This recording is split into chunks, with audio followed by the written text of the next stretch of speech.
ok mu daal di am solo bu baax a baax mbokk yi di jégalu ci li nga xamante ne comme ni ñu koy wax rek c'est les aléas du direct mu nekkoon benn coupure boo xamante ne c'est un peu lu ñu bett daal mais tey dañuy dugg politiquement daal di si waxtaan pour wax leen ne ki ñu dalal tey au-delà de son parcours nekkul koo xamante ne rek maanaam ci li muy yëngu rek am xam-xam day gëstu ci politique malgré que vraiment il est professeur mais aussi xam-xamam ci wàllu politique dafa doon loo xamante ne daal dina soxal Sénégalais yi. tey ñu ngi jëm le 8 ci benn procès boo xamante ne avant ñu ñëw sax si bu ki nga xamante mooy Adji Sarr bu le 16 ñuy dugg ci procès boo xamante ne ça concerne Mame Mbaye Niang ak ki nga xamante ne moom mooy Ousmane Sonko est-ce que mun nañ jàpp ne état bi amaat na loo xamante mooy buum ca mboy boy ga. waaw procès yi moom. xam nga réew moom ni muy doxee nii. xam nga su nekkee ne réew dafa am justice. et que réew moomu. la ñuy gën a fësal. ci la ñuy gën a wax. ok ci la ñuy gën a wone. kenn nit cundum la. kenn nit dong la. ok depuis daaw. loolu day tey xel. loolu jàngat bu njëkk bi loolu laa ci am. ok deuxième jàngat bi nag mooy. ñun ñëpp ay citoyen lañ. Sénégal aussi am justice.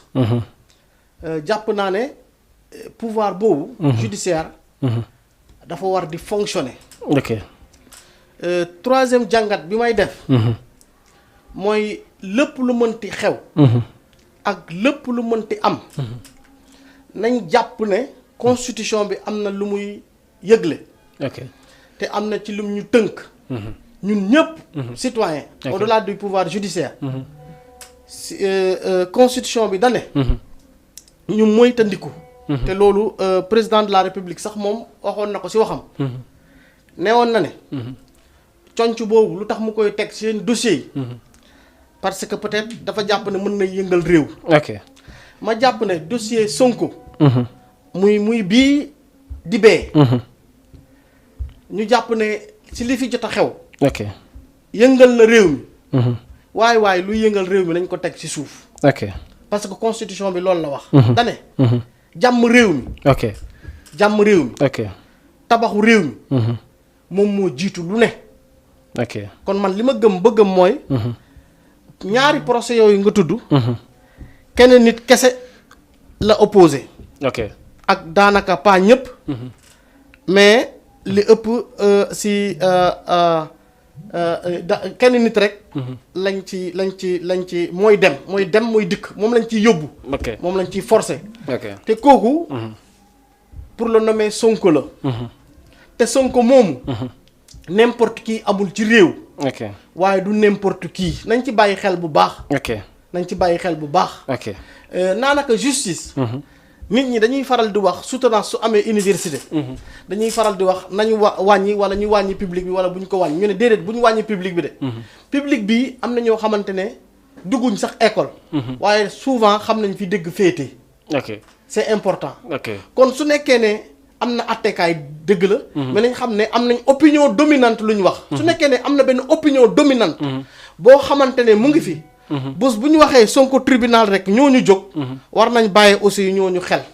ok loolu c'est important. léegi yow naka nga gisee ñu ngi dem ci procès tey boo jëlee ñu ngi dem ci procès boo xamante ne le 8 donte gars yi nee nañ 8 plus 16 égale 24 24 boobu mooy Ousmane Sonko 5e président du Sénégal c'est-à-dire maanaam mathématique ba quoi gars yi di comme ni nga koy waxee ñii di ruube naka ngay gisee à tout moment procès yi nga xam ne dafa ñeel Ousmane Sonko yi koy lii yëpp.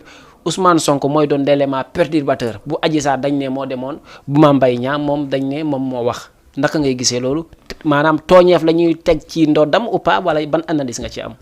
waaw analyse bi ma am ci personnellement. nekk citoyen réew mi nekk gëstukatu politique. li ma jàpp daal mooy singali am na ci. ah bon li ma jàpp mooy. d'ailleurs na xaw ma sax moom nan la mën a def. booy supporter charge. émotionnel boobu ak charge physique boobu. ak charge psychologique boobu. ok man tout le temps question boobu lay poser. ok beneen question bi may poser mooy. su nekkee ne question Sonko Adji Sarr. li may wax mooy ñoom ñëpp ay sénégalais lañ. question bi mooy chaque jour élément perturbateur lay doon moo demoon le verbe aller bi il a parlé ñaar yooyu nan nga koy méngalee affaire yi Sonko maanaam wax dem daf koo jigati ou pas parce que au-delà de tout ça dañu naan état bi dafa nekk ci kaw Sonko daf ko bëgg a tere élection ou pas loolu yëpp moo warul nekk ci démocratie loolu yëpp moo normal lu ci démocratie xam nga démocratie mënul nangu lenn démocratie transparence rek moo ko lal ah bon waaw su nekkee ne par exemple démocratie bu mel ni Sénégal la boo xamante ne warul nekk d'inspiration augustinienne ok war a nekk démocratie jom ok fulla fayda waaye viol kenn du ko fooye viol kenn du ko fooye ok mënoo violer te amul témoin ok mënoo violer te amul certificat médical bu ko attesté cadre général lay wax de ok mënoo violer di sinap di TikTok saa yoo bëggee fii léegi kan moo sinap kan moo TikTok fii non dama gis Adji Sarr moom non est-ce que xam nga Adji Sarr mun na ñàkk maanaam tey non en général laa wax de ok damay bañ a personnaliser le débat ba jàpp ne Sénégal fii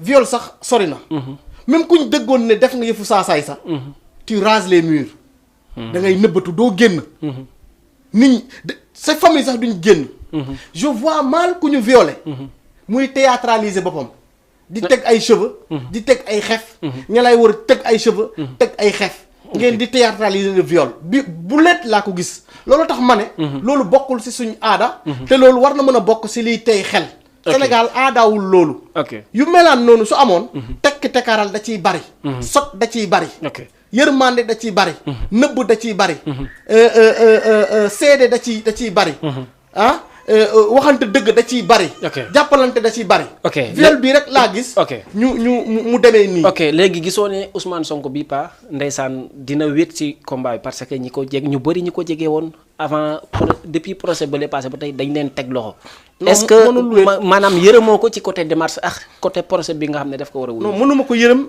te jàpp naa ne du wéet ah bon mënuma ko yërëm parce que jaar-jaar yooyu man personnellement xam naa ko jàpp naa ne ku assumer li muy def la jàpp naa loolu benn bi jàpp naa ne ku fees ak ku mat la muy def la beneen bi mooy jàpp naa ne mënu cee wéet ndaxte jàpp naa ne patriotes yi bari nañ patriote nekkul ku nekk simplement Pastef ndaxte suma genre bi yëpp ay patriotes lañ dëgg rek moom moo leen intéressé dëgg rek moo leen ñor avenir u Sénégal rek moo leen ñor te loolu moom du ci wéet parce que dañ ciy bëgg di wax di ci wone di ci gindi nit ñi du ci wéet léegi yi passé nii boo gisee gars yi maanaam ñëw caxatee ko ñëw dugal maanaam ñëw dugal ci ay voiture mu ne day saisir juridiction internationale wala day maanaam day tënku ci li nga xamante ne mooy si li nga xamante ne bitim réew pour ñoom waxatul Afrique sax mais bitim réew na ci wax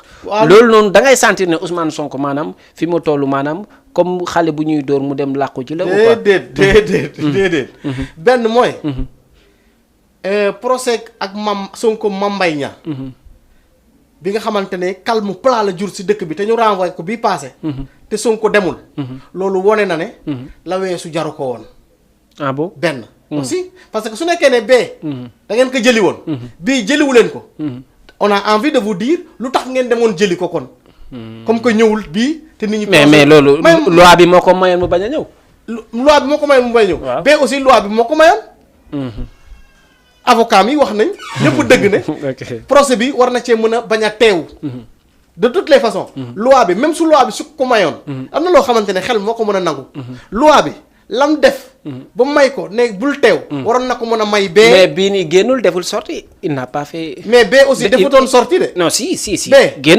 génn na biñ ko ñaari caxatee yi moom boo yooyu yëpp dafa doon def ay sorti waaw mais loolu xam nga loolu yëpp si li ma suivre en général dane moom trajectoire am lay jël loolu même su nekkutoon lu war sax précédent la si dëkk bi ndaxte ñu bari ay homme politique newul ne ñooñu dañ ko def da ko war a def de nekkul loolu de waaye dama jàpp ne kiy wuyu ji mën nañ laa war a wax mën nañ laa war a bañ a wax fi ngay jaar ndaxte su nekkee ne yow da nga ànd ak say ñoñ. parce que kuy dem tribunal bu ne Sénégal loolu lañ xam. kuy dem tribunal kese doo wéet. comme que yaa pour répondre à ta question. day wéet Sénégal lépp la ñuy foyee ba mu des tribunal. léegi koo yóbbu tribunal say mbokk. léegi procès bi di ñëw. da koy additionner politiquement wala da koy soustraire politiquement. waaw li nga wax d'abord ci international bi. international bi da ko yéex a def sax. international mais moom am na temps da doon ignorer tubaab yi. déedéet mosu ko ignorer. mënoo jàngee système mu tubaab. di ignorer tubaab loolu amul ay c'est insensé loolu. nit ñi ñooy jéem a manipuler rek. am na loo xamante ne. bopp mënu ko nangu. mënoo di lakk français. di utiliser système mu tubaab. di dem ci médecin wu tubaab. di naan ndoxu tubaab. utiliser téléphone tubaab. loolu waxu ruube la rek. gis nga réew mi. ruube bi moo bari. loolu loolu il faut ngeen moytandiku waxu manipulation yu yomb yooyu. Il n'a jamais dit qu'il était contre. déedéet mais il a émis ses réserves comme man mi ni ma amee réserve ak tubaab bi. pour man suñ ndox tubaab war a ko mën a yore. pour man suñ téléphone tubaab war a ko mën a yore. pour man suñ jën tubaab war a ko. mais bu boobaa mbaa dinañ ko liggéeyal à la source maanaam ba mu pare. waaw mais loolu. mota di Sénégalais rek nga bëgg a tracer foofu. parce que mënu ma imaginer Sénégal tey. ñu jël suñu ndox jox ko tubaab bi. mënu ma imaginer loolu. mais est-ce que du ñàkk xam-xam wala ñàkk. déedéet. est-ce que xam-xam bi qualification professionnelle yi fii soo dëkk bi. soo ko doon natt fii ba suba du jeex. mooy jël yoon yi rek. nga jël entrepreneur yoon non nañ bàyyi caaxaan ci réew mi de réew mi dafa bëri caaxaan de. ñu jël par exemple yoon yi autoroute yi. mais ñaata entrepreneur ñoo nekk ci réew mi. ñoo xamante ne seen compétence ak seen xarañteef fu nekk lañ ko ràññee ci àdduna bi mais dañ leen dee bañ dee. mais my grand xam nga affaire bi lan la tey bu fekkee am na marché yoo xamante ne comme ni nga ko waxee ay autorité bu fekkee buñ ko joxee sénégalais bu détourné ñu tëj ko. ñu ne Macky day jaay doole. est-ce que jarul mu jël tubaab yi sax jox leen ko maanaam bu dal dee am mu dal kaw tubaab bi. Covid bi marché bi kan moo ko yore. Covid détournement dafa jeex ci dëkk bi. Covid bi waaw. mais gars yi ñu ngi ci procédure boobu ñu ngi xool exemple dossier fi mu toll waaye dëgg nga ci coow. si bu est-ce que liggéey investissement ci réew mi ñaata coow nga ci dëgg. bari na mënuñ ko lim. product bii ngay dëgg nii. dëgg nga ci coow. tâtonnement. mais c'est justement ça. nañ bay caaxaan. il y a des nationaux. parce que man ultralibéralisme gëmuma ko. te yaakaar naa waa Pastef ci loolu lañ nekk. nañ jiital doomu réew mi suñ yàqee suñu réew. ñu xam ne ñun ñoo ko yàq. mais dama ne international bi du laqatu. loolu. constitution bi aussi moom moo ko may te moo ko yëgle. constitution bi da ne. le Sénégal n'est pas un pays à part. les juridictions du pays ne sont pas des juridictions à part. le droit du Sénégal n'est pas un droit à part. dafa am ci droit yoo xamante ne moom lañ bokk. dafa am droit yoo xamante ne loolu lañu ratifié texte yoo xamante ne ci lañ bokk. donc par conséquent il doit faire appel à eux. et combat li ñuy wax combat bu rafet sax dafa amul. fépp foo yaakaaree ne ñu ngi lay noot nga yaakaaree ne soo demee ci CEDEAO par exemple so di nga fa am sa àq ak sa yelef mais da nga fay dem. est-ce que loolu yëpp nag day yokk kotam wala da koy wàññi. mais gis nga saa yoo yeewoo Sénégal lan léegi les patriotes là seen cote day yokku. léegi comme 15 minutes lañ am. dam lay laaj lan yow naka nga gisee Sonko maanaam mag ñi la plupart des man troisième âge maanaam paa yi ak mère yi maanaam seen cofeel ci Sonko des na wala seen wóolute ci Sonko des na. waaw maa ngi ñëw deux questions waaw maa ngi ñëw c'est pas non du rubé sax maanaam loo xam ne c'est concret la maanaam tey boo demee ci village yi maanaam mbugguma répéter sax mooy yu ñuy wax boo nee Ousmane Sonko daa am fu ñu koy dëkkal malgré que man mi toog fii man gëwuma loolu mais loolu lu ko waral ak lan moo waral tey Ousmane Sonko bi mu àndee jeunes yi dem ba si kanam ñu gis mu wax magu Pastef ñu créé ko te bu tey te dañ gis ne mag li muy jëriñ ci kër mooy bu ñëwatee toox yu doon am ci kër gi yëpp mu faj ko grâce à magu Pastef te teewul Ousmane Sonko ba tey day am maanaam njuuj ndaacax état bi jàppal fii bàyyil fi est-ce que magu Pastef tamit seen mouvement boobu yaa ngi sentir soloom ci Ousmane Sonko. suivre nga nemmeeku tour bi tey. suivre nga ko. waaw Ousmane Sonko moo topp force de l'ordre yi waaye force de l'ordre yee ko topp. waaw loolu question la wala. mais man maa war a poser question. déjà moom toppul force de l'ordre yi. force de l'ordre yee ko topp. lu si judd noonu rek ñu jàpp ne suñ ko bàyyi woon tranquille rek. dara du am benn. ñaar dañ daan mag yi toppuñu ko. man la dès l'instant nga ne ko magu Pastef rek. rek wàcc nga. parce que gisuma. c'est rare nga gis parti. ñu naan mag Pastef am na. c'est rare nga ne parti ñu ne magu daara am na. su nekkee ne ku mag encadré ku ne. coow du am ci réew mi. ñu commencé ci ku yor réew mi mag ñi fi nekk ñëpp ñaan nañ ko njëkk ci dossiers yu bari. dara doxu ca. te li ñuy wax leneen ni. mais Pastef amul ay mag. loolu it waxu ruube la rek. waxu manipulation ak waxu. non am na ay mag. village nga wax n'est-ce pas. village laa dëkk. man village laa dëkk. te gëm naa ne village dama dëkk. élection su amoon tey. patriotes yi ñoo fay gagné. te mag ñi ñoo fay mag ñi ñoo koy njëkk a wote. ah bon oui man loolu laa gëm. ok parce que xam nga lu tax ma ne loolu waxu kii la rek. waxu faya la te ñoom loolu seen défi sax. yaakaar naa patriote yi. si communication politique yii di ñëw. war nañ mën a dajale mag ñi am. même si coordination yi. dinañ gis ne Sénégal. plus de la moitié. des personnes âgées. ay patriotes lañ gën a jege. xam nga lu tax. le visage du Sénégal tey. muy le visage de la mixité. mooy le visage du métissage. mooy le visage de la religion. les patriotes ñoo ko incarné mieux. ok ñoo ko incarné mieux. ok mu am solo léegi dañ gis Sitor Ndour dem na Fatick gannaaw bi nga xamante ne jiñoon nañ ko fi viol ci ab benn soxna boo xamante ne maanaam mbinaandam la woon mais gannaaw loolu moom waat na ci kaamil ne liñ koy taqal yépp dara amul bu attaqué na Dame Mbodj attaqué Gabriel Kane ne lu ñuy wax est-ce que bu fekkee vous êtes au cœur de cette actualité là. est-ce que gis nga ne c'était la bonne posture comme ni mu war a waxoon. non man kay parce que dafa wëlbatiku di. accuser waat affaire Sitor moom su ma yoon nekku ci. pourquoi pas li ma bëgg a wax daal su ko neexee mu waat si Dora. waat si Bible. waat si xaw ma. yow noo ko gisee effectivement moom bu mu attaqué moom frère Dame Mbodj. na dem attaqué ji yaayu ndaw si ko jiiñ. waaw surtout. mais est-ce que Sitor man question bi ma bëgg a ñëw mooy est-ce que Sitor mënuñu jàpp Sitor comme preuve que ne. ñi nekk comme yow ñi nga xam ne dañoo nekk ci kujju politique bi daan wax ne Macky du tëj ay nitam lu ko neex mu def. kaawam est-ce que du transparence su Macky Sall lay wane. non am na xam nga décision justice laa bañ a commenter rek. mais affaire yu Sitor lu ko gën a garaaw amul le. ah bon non lu ko gën a garaaw amul. xam nga nee naa la Sénégal nit ñi. xamuñ justice. xamuñu loi. mais xam nañ fi dëgg féete. ok je suis désolé. ok waaw vraiment Sénégal xamuñ loi. xamuñ justice. mais xam nañ fi dëgg féete. du tëj ay nitam. c'est très important. nit ñum tëjul dafa bari parce que déjà wax na. am na dossiers yu bari yoo xamante ne moo si teg conc. loolu moom moo ko wax. kon loolu jarul ñuy wax léegi mu am solo léegi ban gis-gis ak ban jàngat ak ban appel ngay lancé li nga xamante ne loolu sama gis-gisu bopp la. muy côté pouvoir muy côté opposition daa bëri lu ñuy utiliser jigéen surtout nag précisément jigéenu séeréer pour def des deals politiques. tey Sitor non si dañuy waxtaan my grand dañuy waxtaan parce que c'est le cas de Sitor non c'est maanaam cas de vie non surtout c'est des faits aussi xam nga man créé wu ma ko quoi maanaam déglul maa ngi ñëw maanaam Sitor kaawam maanaam kooku vraiment bu ñu xoolee elle est du village Adji Sarr la même chose d'une manière générale pour nga dégg question bi sax bu fekkee c'est un peu gênante tey naka nga gisee politique Sénégal ni ñuy utiliser jigéen pour faire des deals politiques. waaw je crois que da ngay utiliser cadre général rek. moo gën parce que je serais très mal à l'aise. non si waaw je comprends. su nekkoon affaire séeréer sax damay wax séeréer la. ndaxte Sitor séeréer la.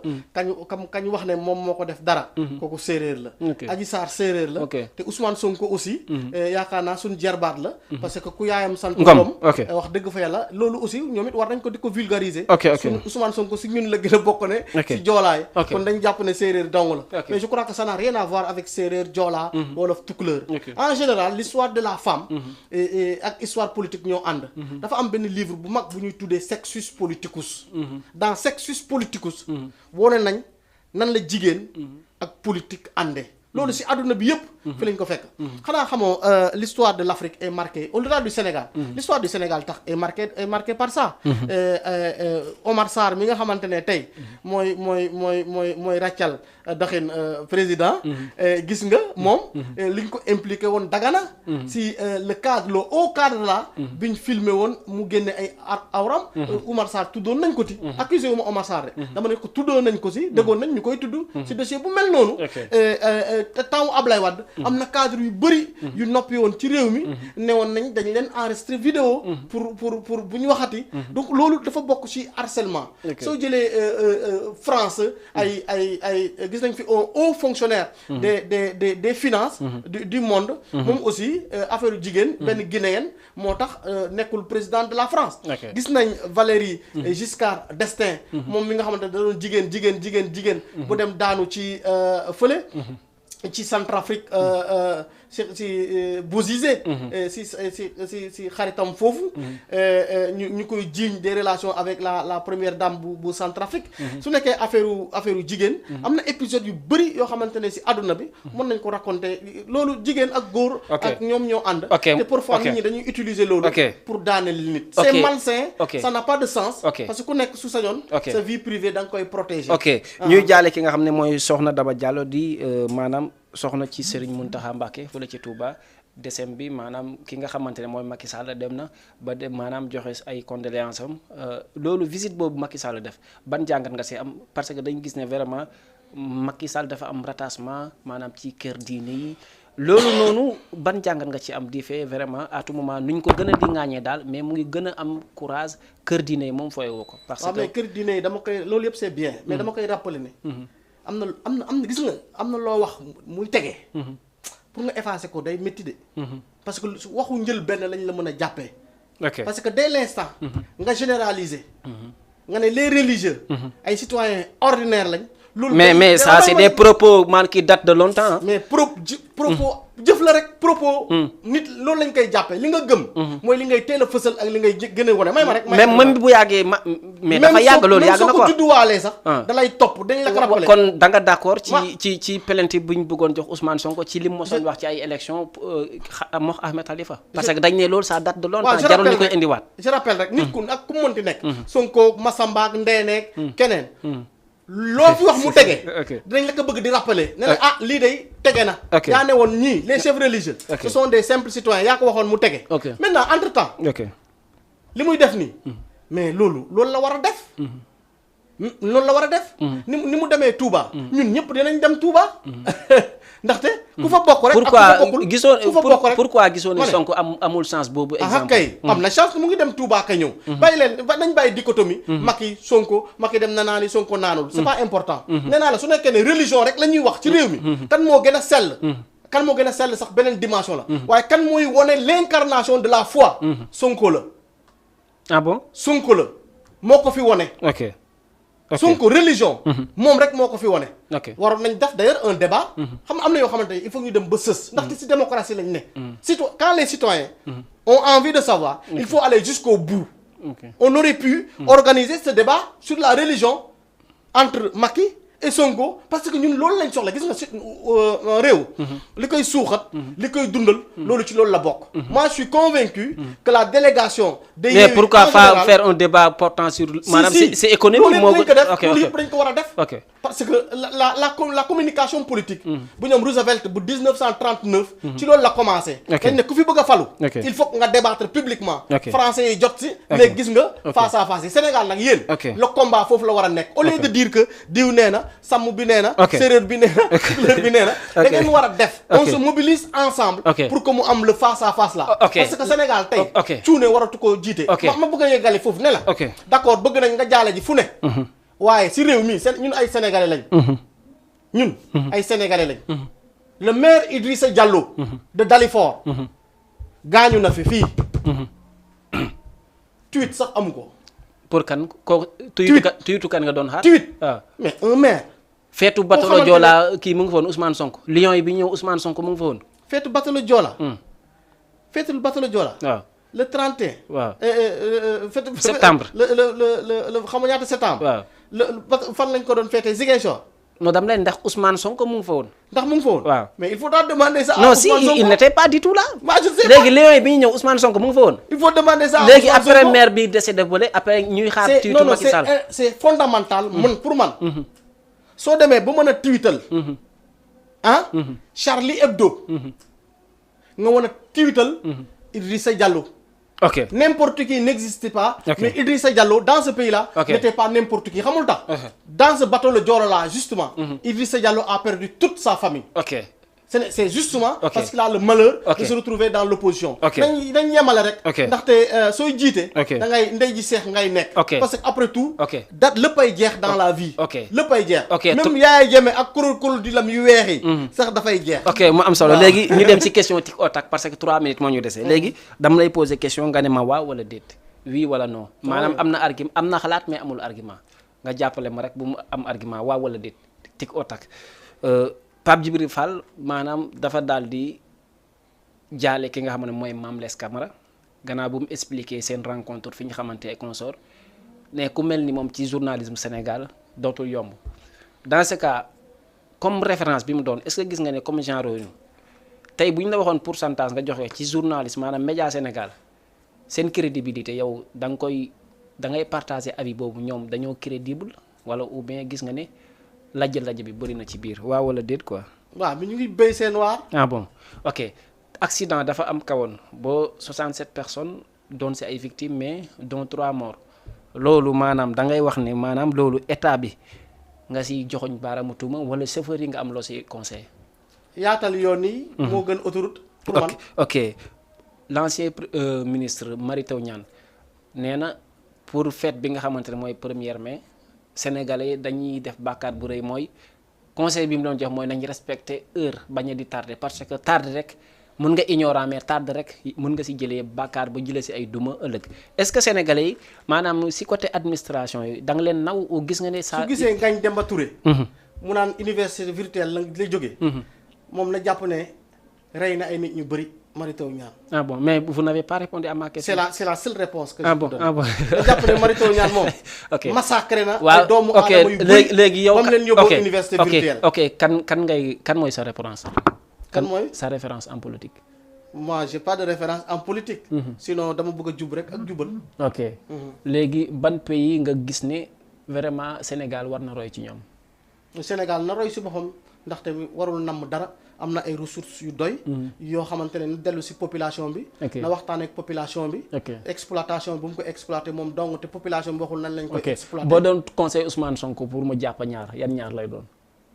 benn mu gën a dem si Sénégalais yi. ñaar mu gën a def lu ñuy wax communication politique. lépp lu mu nar a wax rek. na fekk ne groupe boo doon conseil Macky mu bàyyi ñaar loo koy conseillé. mu gën a laabiir. mu gën a laabiir. fàttali ko fu mu jógee.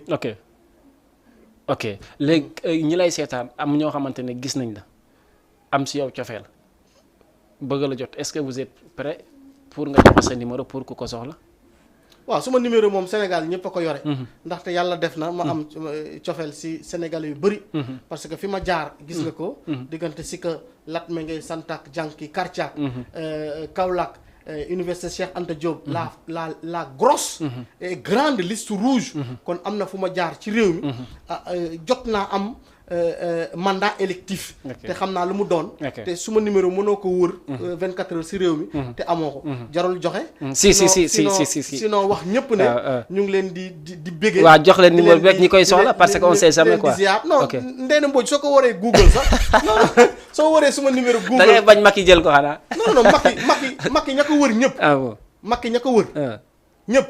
suma jaar ji boobu. ok ñu bëri si ministre yi maa ngi ñoom ñooy ànd. ba tey ok dara yàquwul suñu diggante. léegi lan mooy doon sa mujjanteelu kàddu gannaaw bi mu doonee mbégte bu amul àpp dalaloon la ci émission bi. waaw xanaa ñu xam ne Sénégal ñaari Sénégal amul.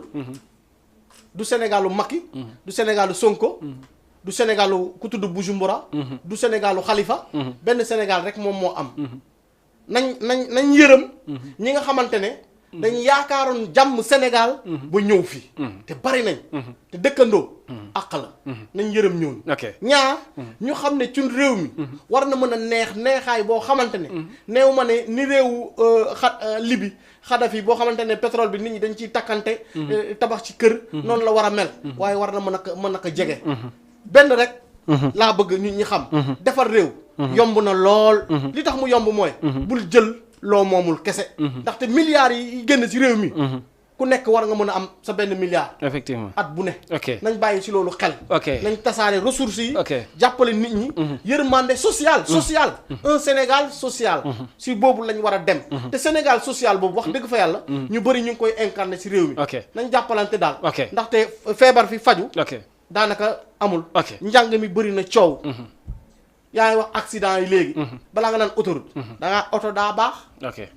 waaw ok mu daal di am solo xam naa beneen yoon dinañ gën a yaatal wax ci livre bi ak consort yi nga xam ne ay perspectives yi nga xamante ne sa mbébét la ci biir Sénégal waaye tamit mbégte la woon bu amul àpp di dalal ki nga xamante ne mooy le professeur ki nga xamante ne mooy Ndéné Mbodj di jàngale fa la nga xamante ne mooy ci daara ju kawe ga université Cheikh Anta Diop mbégte la woon askan wi waa téléspectateurs yi mais aussi à notre directeur général bi nga xamante ne moo ñu wanaleex askan wi ñu ngi leen di jox dig daje bu ëllëg incha allah ci beneen numéro nataalu bés bi merci beaucoup.